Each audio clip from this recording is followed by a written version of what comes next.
Right, so we'll continue this module 5. We are discussing about behavior and design under flexural loads. We are in the part 2 of this module. In this part, we are going to talk about how the concrete strength and tension reinforcement ratios, what are the reinforcement that we are putting it on the tension side, is going to influence the moment curvature behavior. Okay, just a quick this thing. What are the expected learning outcomes out of this part? Of course, in the last module, we talked about what is the procedure for moment curvature analysis. Now we're going to look at an example problem, how to do this moment curvature analysis. And for a particular section, we'll see for different strain values that we are considering. For compressive strains at the top fiber, we'll see how to calculate this momented curvature. And once we do calculations for different points, then we can also draw the moment curvature behavior. We're going to take first an under reinforced section. If you remember in the last part of this module, we discussed about different types of failure modes, right? So balance failure, over reinforced failure, and then under reinforced failure, which is also called as tension control failure. So we'll take a section which is under reinforced, and then we'll see how to draw the moment curvature behavior for that. And then we will see how the moment curvature behavior will change if I put different amounts of tension reinforcement, including under reinforced, balanced, and over reinforced sections. And then we'll also see what are the effect of different tension reinforcement ratios on the moment curvature behavior for a singly reinforced section. Okay, so we're talking about singly reinforced section. Okay, then finally we'll also discuss what is the effect of compressive strength on the moment curvature behavior for an under reinforced section. So these are the expected learning outcomes from this part of this module. Right. So the previous part we discussed about how to carry out the moment curvature analysis. If you remember, we established a relationship between strain and curvature. Then also we established a relationship between moment and curvature. Right. So curvature is also denoted as M by EI. For elastic system, EI will remain constant. But however, for materials that are going to exhibit some nonlinearity, it is the EI value is not going to be constant. So in this example, we have taken a concrete RC section. Okay, so with the reinforcement on the tension side, so which I am calling that as AST. Now in the bottom also what we are seeing is the concrete compression stress strain curve, which is your Hognestad stress strain curve, and I'm also plotting different strain values here. Okay, so if you remember in your moment curvature analysis, what is the first thing that we do for a given section? Assume this top fiber strain. Okay, top fiber strain of concrete in compression, and it can start from very low values and it can go as high as 0.0035. When we do analysis for 0.0035, that is your ultimate strain for concrete failing in compression. Okay, right? So we see that this is your ultimate strain. So this is the point that is you're going to consider for ultimate condition for concrete failing in compression. Okay, some code takes 0.003 also, but IS code, if you look at it, 0.0035 takes. That's why I'm taking for bending ultimate compressive strain as 0.0035. So we select different values of this epsilon c, starting from low values to high values. Okay, like what we have seen in this figure. First, we do this epsilon c. Then what we do is we assume the neutral axis depth. Okay, so x is nothing but your neutral axis depth. I need to assume this x. Then from plane sections remain plane assumption, we know that the strain variation is going to be linear. Once I know x and epsilon c, I can calculate at different levels what would be the strain in the section. Right. So once I know x and epsilon c, epsilon st can be calculated, for example. Right. For the assumed value of x, now strain distribution, no? From strain distribution, I can get the stress distribution from the respective stress strain relationship. For concrete in compression, we are going to use this Hognestad stress strain curve. And for steel, as we have discussed previously, we are going to use elastic perfectly plastic relationship. So if a strain is found then you can also calculate your stress. Once stresses are found, you can also calculate your compression force. Okay, so we have seen in the last part of the module, depending upon what strain that I'm considering, my stress curve is going to be either linear, or it could be parabolic, or it could be a descending parabolic. So depending upon what strain that what you're considering, the shape of your stress curve is going to change, right? So that is the reason. To simplify, what did we do? We found out equivalent rectangular stress block parameters, which is alpha and beta, or alpha 1 and beta 1, that can be expressed as a function of your epsilon c, that what we are taking. So for a given value of epsilon c, I can find out alpha and alpha 1 and beta 1. Once we do that, concrete in compression can be written as alpha 1 f prime c beta 1 x multiplied by b for a rectangular cross section. If your width of the section is going to vary, then of course b is also going to vary. But for a rectangular section like what we have considered, this is going to be your concrete contribution in compression. Similarly, what is tension force? Tension force can be written as amount of steel AST multiplied by stress in the steel Fs. Now Fs, how do I calculate? For a given strain epsilon St, from the elastic perfectly plastic relationship, I can get my stress in the steel. So once you calculate C and T, at section level, we have to satisfy this force equilibrium. C has to be equal to T. Now that I have assumed X, for the assumed value of X, if calculated C and T are equal, that means I'm satisfying the force equilibrium. Then I can go ahead and calculate my moment resistance. Now the moment resistance from your this point, you can take moment about any point across the cross section. For example, if I'm taking moment about the point T, now the moment resistance can be written as C multiplied by this lever arm. Now what is lever arm?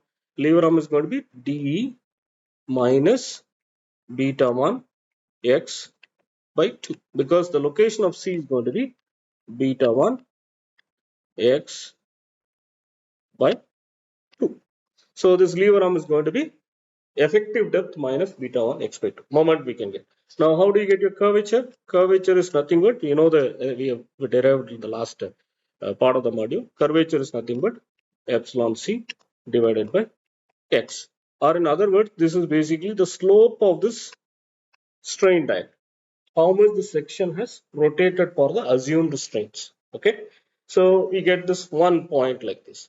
So we repeat these exercises for different values. For example, we do this problem for 1, 2, 3, and we can also do for multiple strain values also. I have taken only 3 points. So you get 3 values of moment and curvature. Using that, you can plot that, get your moment curvature behavior. Again, why are we interested in moment curvature behavior? For a particular cross section, if I put lot of steel on the tension side, or even if I put compression steel, or if I change my concrete strength, I can compare the behavior. So for comparison only, we are calculating this moment and curvature behavior. Okay, now let us go through this one example problem. Okay, so if, for example, if C is not equal to T, then what is happening? Equilibrium condition is not satisfied. Then I have to go back and change the value of the assumed neutral axis value. Either I have to increase or decrease depending upon what is the value of compression. If compression is going to be greater than tension, then usually we increase your neutral axis. Okay, so that we will see it in the next slides. Okay. So this is an example that I have taken. I have a RC section of 400 mm by 600 mm, and it is having a cover, effective cover of about 50 mm. So effective cover is from the outside surface to the middle of this longitudinal bar. I am taking it as 50 mm. That's why effective depth, we call that as a small d, which is h minus your 50 mm, which is 550 mm. Now we are going to calculate the moment and curvature for different strain values like what we have shown. I'm going to take a very small strain value of 0.0003. Then I'm going to take 0.0009, 0.0012 and 0.0035. These are all compressive strains at the top fiber. Okay. Once I fix that strain, then I'm going to, for each value of epsilon c, I'm going to assume neutral axis depth, and I'm going to reiterate these x values until the force equilibrium is achieved. Then once force equilibrium is achieved, I'm going to calculate moment and curvature. Okay. So what are the material properties that we are going to assume? For this case, I'm going to take cylinder compressive strength of 40 megapascal and the yield strength of steel as 500 megapascal. So if you remember, we are going to, for steel, what kind of curve we are going to use? We are going to use elastic, perfectly plastic. Okay. So this is the curve that I'm going to take. So this, let's say this is Fs, this is epsilon s. So this is going to be your Fy, and this is your epsilon y. Okay. So I'm going to use bilinear stress-strain curve for steel. So with the grade of Fy equal to 500 megapascal, right?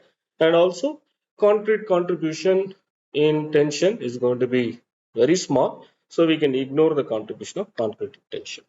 As we have seen in the last part of the module, if you are having a special concrete with a lot of fibers, then concrete contribution tension cannot be ignored. Okay, then you have to include that also. But for a normal concrete without any fibers, we can ignore the contribution of concrete in tension. So let us. So what is the first step? We are going to do the calculation for very first strain, which is 0.0003. Okay, so it's going to be a very small strain at the top. Now I'm taking epsilon c at the top equal to 0.0003. Then what is it I have done? What is the next step? I am going to assume the value for a neutral axis depth. In this case, I have taken as x is equal to 275 millimeter. Now, once I know x, once I fix my epsilon c, then I can calculate my strain variation, because we know that the strain variation is going to be linear. Now, what is epsilon t from your similar triangle? So, this distance is nothing but your d minus 275. So, for a distance of 275, you have a strain of 0.0003. For a distance of d minus 275, you have epsilon t. So, you can directly, using the similar triangle, I can calculate my epsilon t, which works out to be 0.0003. So, if you go back to the previous curve, 0.0003 is actually your here. You are going to be very small strain. So that means this strain epsilon t, what we got 0.0003, which is less than epsilon y. In this case, epsilon y is what? It is going to be 500 divided by 200 into 10 to the power of 3. So that works out to be 0.0025. That is your yield strain for your steel. Now epsilon t, what we have calculated is 0.0003, which is less than 0.0025. Right? So this is your yield strain of steel. That's what we have done in the previous slide. And if you look at it, so now the tension force can be calculated. Now the steel is in the linear elastic range. So if you know the strain, which is 0.0003, what is your stress? Strain multiplied by elastic modulus, which is 0.0003 multiplied by 2 into 10 to the power of 5. An area of steel, what I've considered is 1200 mm square. So if you look at it, it is going to be a very small amount of tension steel. So what is the percentage of steel? We can also calculate the percentage of steel, which is, let's say, rho T, tension T less AST divided by B multiplied by H time 100. So if you substitute the values, you will get value of 1200 divided by 400 multiplied by 600, which is actually into 100. So you get 0.5%, which is actually half a percentage, which is a very small amount of steel. Half a percentage. So of the whole area of concrete, only half a percentage of area that you have put as a steel reinforcement. It's a very small amount of steel, right? Anyway, so I'll erase this. Okay, so this is a very small amount of steel that we have considered.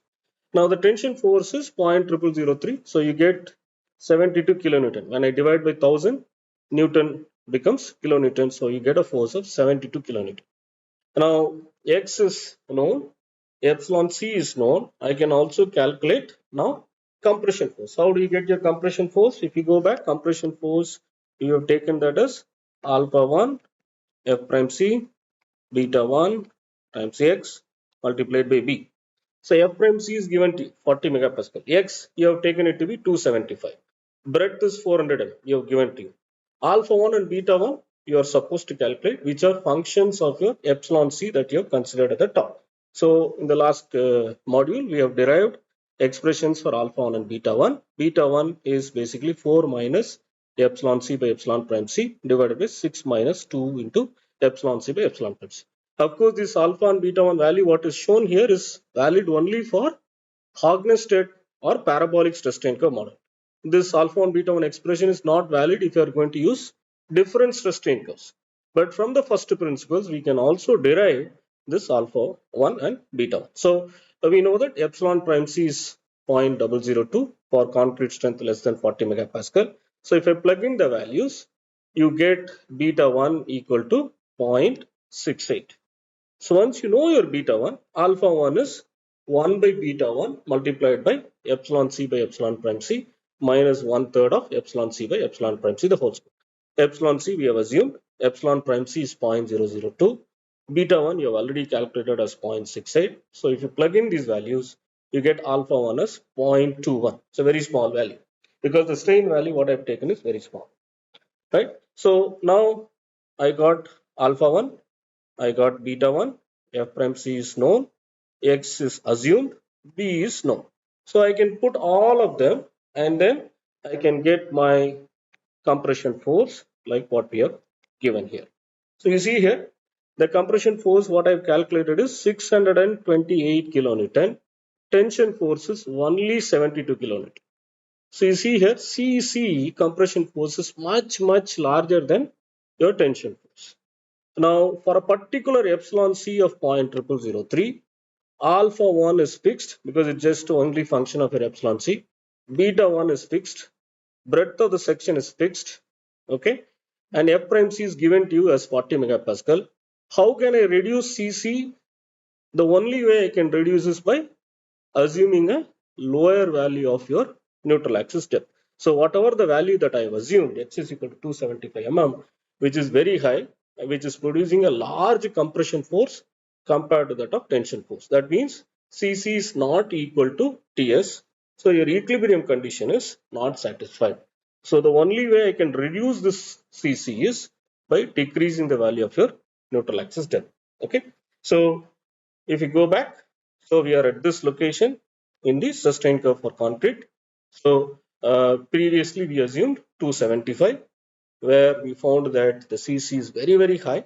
So I'm taking a smaller value. Okay, you have to do it in iterative fashion. So I'm taking a neutral axis depth equal to 116.75 millimeter here. Once I fix again epsilon c, right?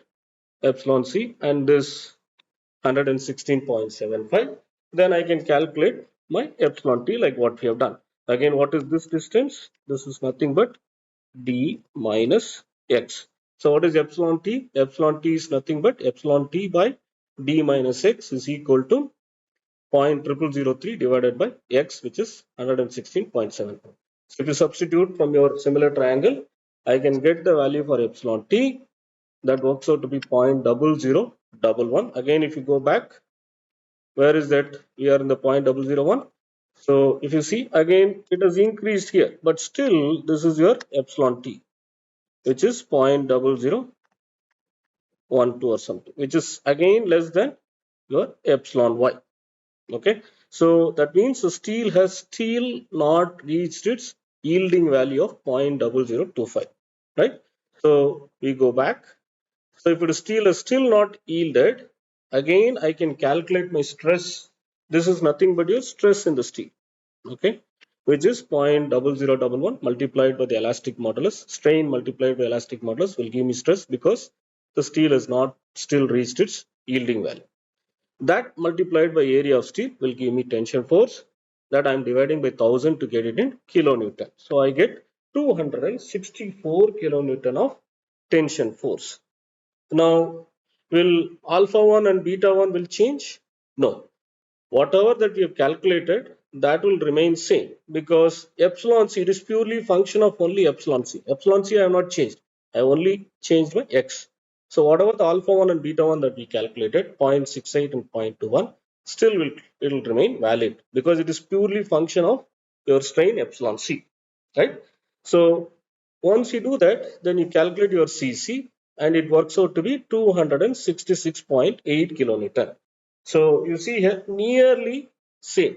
So still, if you want to get it exact value, maybe XU, I have to slightly reduce it, probably 116.7 may work out. Slightly, I have to reduce it to make it CC equal to TS. But we are structural engineers, so we can say 1 or 2 kilonewton is, if you look at the error, is very, very small. So we can assume that compression force is nearly equal to that of tension force. So the equilibrium condition is almost reached. So CC is almost equal to TS. So whatever the X value that I assume, that is satisfying nearly the equilibrium condition, which is good enough. If you want to do exact value, maybe you will end up with 116.7. But again, it will not make a big difference in your calculations. So our equilibrium condition is achieved now. Okay. So for the first value of X is equal to 275, you saw that CC was much, much larger than tension force. The equilibrium condition was not achieved. But if I reduce it to 116.75, you see that nearly the equilibrium condition is achieved. So the assumed value of X is correct. Now, what is the next step? We have to calculate now um, the moment resistance. Now, moment resistance, how do we take? If you can take for a section, this is your tension force. Basically, moment resistance is nothing but tension force multiplied by the lever arm. Now, you see the lever arm is this distance. What is this distance? Again, this distance, if you look at, this is nothing but beta 1 x by 2. Now, what is this distance? This is nothing but d minus beta 1 x by 2. Okay, so that is what we are taking here as your lever arm. Tension force, we have calculated that as 265. Effective depth is 550. Beta 1 is 0.68. X, what you have assumed, is 116.75, which is divided by 2, will give me, because this is couple, right? So moment resistance can be taken out by having a tension compression. If I take moment about the compression force, it's going to be tension force multiplied by the lever arm, which is nothing but your Z, which is d minus beta 1 x by 2. That's what we have done here. Okay. So again, if you divide it by 1000, you get it in kilonewton meter. So you see here, for the assumed strain at the top fiber of 0.0003 compressive strain, and for an assumed value of x is equal to 116.75, I get the moment resistance of 135.2 kilonewton meter. Again, what is curvature? Curvature is nothing but this slope. This slope or this slope will be equal, right? So how do you get this slope? Curvature can be calculated as 0.0003 divided by x. Okay, x is 160.75. So you divide by that, you get a very small curvature, okay, of 2.57 into 10 to the power of minus 6 by mm, 1 by mm. So unit for curvature is, it is basically rotation per unit length. So it is basically 2.57 into 10 to the power of minus 6, 1 by millimeter. So for a particular strain, for a very low strain of 0.0003, this is the moment and this is the curvature. Now, we have to repeat this exercise. Okay. Now, let's go to the next value. Now, I'm taking a slightly higher value of 0.0009. The first iteration, what we took was 0.0003. Now, I'm taking a slightly higher value. So, when you go higher value, concrete still has a lot of reserve strength in compression. Steel also has not reached its ceiling. Steel also has a lot of reserve strength. So, your moment and curvature can further go up. So, when I go to slightly higher value of 0.0009, right? So for this also, again, I've assumed this, and then I'm taking a value of x is equal to 98, right? So from the similar triangle, and now you can see that 0.0009 by assumed value of x should be equal to epsilon t divided by d minus x, which is 550 minus 98. That tells you epsilon t is 0.0042. Now you see 0.002. So even for a very small strain of 0.0009, now the tension strain has become higher than that of your yielding strain. So that means the steel has actually yielded. Okay, so steel has yielded from your elastic plastic stress strain relationship. The strain in the steel is 0.0042, which has gone beyond 0.0025, which is your yield strain for FE 500. Okay, for 500 grade steel with elastic plastic relationship, yield strain is going to be 0.0025. So your epsilon T has become more than your yield. So the steel, longitudinal steel has yielded. Again, we have put only half a percentage of steel of the entire cross section area. It's a very, very small amount of steel. That is why at a very small strain, the top fiber strain of 0.0009, the steel has actually yielded. Now how do you get your tension force? Now, if you go back to your curve again, the stress strain curve for steel, this is how you have, right? Fs and epsilon s, and this is your elastic modulus, which is 200 into 10 to the power of 3 megapascal. Okay. Now, where is that our strain is? So we have gone at this location. So which is basically 0.0042, which is higher than your epsilon y. So 0.0042 has gone beyond yielding. So what is the maximum stress it can offer? It can offer only, as per this elastic plastic model, it can offer only 500 megapascal. Okay, so that is why I've taken 500 here, multiplied by 1200 is your area. Stress multiplied by area will give me force. When I divide by 1000, I get it in kilonewton, which is 600 kilonewton. So this is your tension force. Again, you see here now the alpha 1 beta 1 we calculated for the previous strain of 0.0003. Valid is valid only for that particular strain. Now I have changed my strain. So again I have to calculate my alpha 1 and beta 1. Let's calculate now beta 1. So as we have seen, beta 1 equation is 4 minus epsilon c by epsilon prime c divided by 6 minus 2 into epsilon c by epsilon prime c. So if I plug in the value, I get beta value of 0.7, and then alpha 1 is nothing but 1 by beta 1 multiplied by epsilon c by epsilon prime c minus 1/3 of epsilon c by epsilon prime c the whole square. If you plug in, you get a value of 0.55, right? So we got now alpha 1 and beta 1. Now can we calculate cc? Of course we can calculate. Cc again equal to alpha 1 f prime c beta 1 x multiplied by b. So now f prime c is given to you, alpha 1 is given to you, beta 1 is given to you, x is given to you, b is given to you. X you have assumed. So if you plug in these values, like what we have done previously, and if you divide, you get a force of about 603 kilonewton. So again, you see here, compression force is slightly larger than your tension force, but they are nearly same, 600, 600. We are structural engineers. We cannot go for a very small accuracy. You can do from computer program. If you do instead of 98, if you have 97.94, maybe it'll both of them will match. But this is good enough for calculations. Okay, so 600 and 600 nearly. So nearly it has achieved equilibrium. Now again I can go back and calculate my moment resistance. Now how do we do the moment resistance? Again it is very simple, right? So you get your C moment resistance is nothing but this is your tension force multiplied by this lever arm. With this lever arm is again is going to be D minus beta 1 x by 2, which is your lever arm. So that's what we have taken. Tension force multiplied by lever arm, that gives me a moment resistance of 309.4 kilonewton meter. And it is always advisable to have 1 decimal or maximum 2 decimal accuracy. There is no point in having more than 2 decimal accuracy, especially for moment resistance and curvatures, right? So again, curvature is epsilon c by x. Now epsilon c has increased. Now what has happened to your neutral axis depth? Neutral axis depth is also reduced. So numerator is also increased, denominator is reduced. So curvature value is going to go up. So you get 9.18 into 10 to the power of minus 6. So you see here, first we did the calculation for epsilon c equal to 0.0003. Now we have done the calculation for 0.0009. So like that, we can continue the calculations. And one more calculation I'm just showing. This is your ultimate strain, okay, which we have already decided.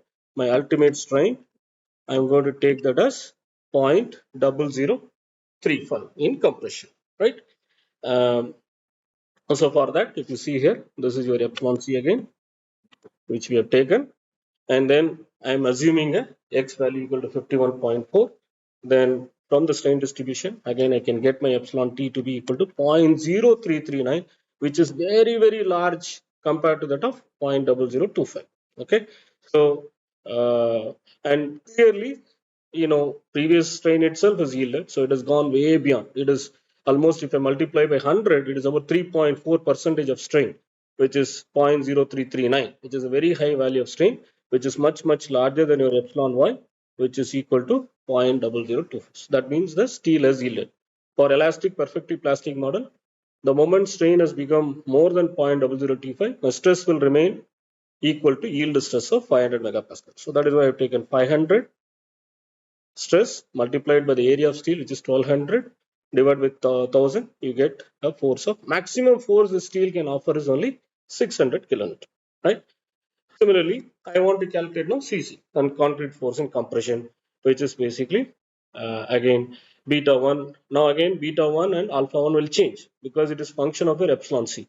If I changed my epsilon C, of course beta 1 and alpha 1 will change. Okay, so I have to calculate. So if you calculate, beta 1 works out to be 0.9. Similarly, alpha 1 is works out to be 0.81 for a strain of 0.0035 in compression at top. And then you get your CC, which is 599.5, which is very close to that of 600. Again, we can say that equilibrium condition is assumed. But if you don't get it, let's say if your tension force is higher, then compression force is lower. Then what we have to do? To make the compression force larger, you have to increase X. Or to reduce the compression force, you have to reduce your neutral axis depth. Okay. So depending upon whether compression is more than tension or less than tension, you have to either reduce or increase your neutral axis depth to find the equilibrium condition. Right. So once we have found that, again, we are at this. Okay. So this is your failure condition that we have set. When the concrete reaches 0.0035 strain at top, it is called failure, right? At that failure, but if you see, the steel has really yielded. So what was the strain that we said? We calculated that to be point, we go back to the previous slide, 0.0339. Okay, so it is 0.0339, which is very, very large compared to that of epsilon y. Okay, so that is the failure condition. So when concrete reaches compressive strain of 0.0035, you have to look at what is the strain in the steel. If that strain is higher than your yield strain, we call that section as under reinforced, or it is also called as a tension controlled section. Now, the failure is governed by steel yielding in tension. Okay, so it is a tension control or an under reinforced section. Now, again, we can calculate my moment resistance. You'll find that the moment steel has yielded, previously we got 309, now it has become 316. There is not significant increase in your moment resistance. Though the curvature has also increased, the strain at the top also has increased. However, the moment resistance has not really increased much. But if you look at after yielding, the curvature will increase like anything. Now, how is curvature? Curvature is nothing but your slope. So I can get curvature as 0.0035 divided by 51.4. Okay, so you will find that that is equal to 68.1 into 10 to the power of minus 6 by mm. It's a very large curvature. So section has slowly rotated and it has reached a value of 68.1. And so if you plot your different points as we have shown here, these are the moment and these are the curvature. So this is what we said. Even at this very small strain, we found that the steel has yielded. The strain epsilon T has become more than epsilon Y. So somewhere in between about 300 kilonewton meter, the steel has just yielded. Okay. So if you plot this moment versus curvature behavior, you get this kind of a relationship. So you can see that for an under reinforced section, pretty much we can assume this to be like a bilinear curve that what we have discussed in the previous class. Okay, so this is pretty much like a bilinear curve that we can assume. Okay, sometimes you want to be accurate up to cracking it, you can do elastic analysis, and then you can also assume it like a trilinear behavior also. But bilinear approximation for an under reinforced section is really good enough or close enough for engineering calculation.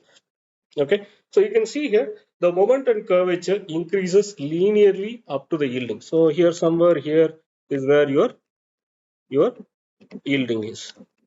That means tension rebar is actually yielding. It is stretching. The moment it starts stretching, you can see that the moment resistance is not increasing, but however, the curvature keeps on increasing. So at yield point, the moment increases after the yield point, the moment increases very minimally, but the curvature increases significantly. So the moment the section starts, the steel starts yielding, the curvature will really increase like anything. So this is the behavior that you get for your moment curvature behavior for this section. Again, for this section, what we have calculated was for steel on the tension side, it was a singly reinforced section, and it had steel of only half a percentage. So very, very small amount of steel. So in the next module, we will talk about how to calculate your balanced reinforcement ratio. And then we will also do hand calculations for a couple of points. Then we'll proceed with further calculations.